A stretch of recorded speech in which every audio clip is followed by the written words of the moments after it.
Okay, now it's time for adding flour. So I have King Arthur flour, and it's just white. It could be bleached or unbleached. It doesn't seem to make a difference, but just regular flour. You're gonna want a knife in your measuring cup.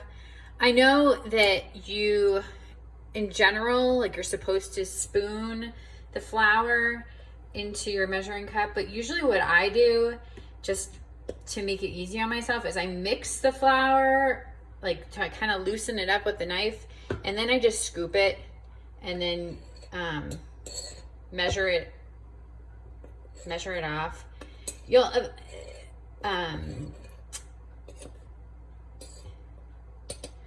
you could weigh it and things like that, but I think it tends to work out okay, just doing it this way. Plus, like, you end up maybe having to flour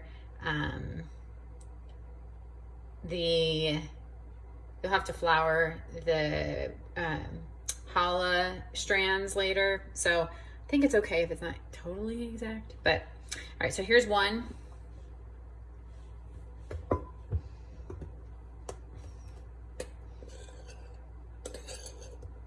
Two.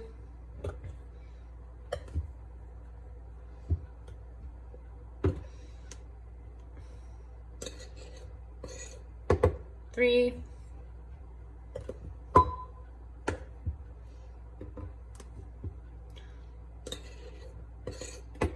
Okay, four. So 4 cups.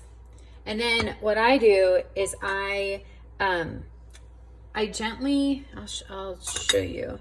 I gently kind of cover up all of the wet parts with the flour, like the yeast and stuff, because salt and yeast don't go well together. So I put the salt in last and I cover up all the yeast. So this is what it looks like. Let's see if you can see this, okay. It kind of just looks like a pile of flour at this point. And then I get out my kosher salt, coarse kosher salt, and we need 2 teaspoons of that, and I put it on the top because you don't want the salt and the yeast to combine, because the salt makes it so the yeast doesn't bubble and stuff. Okay, so then we're finished.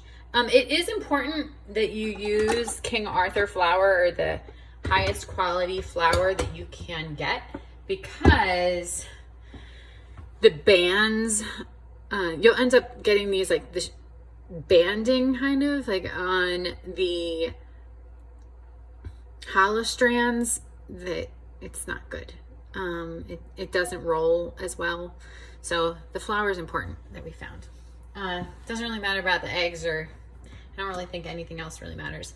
Okay, so get this thing, put it in your bread machine, set it to dough.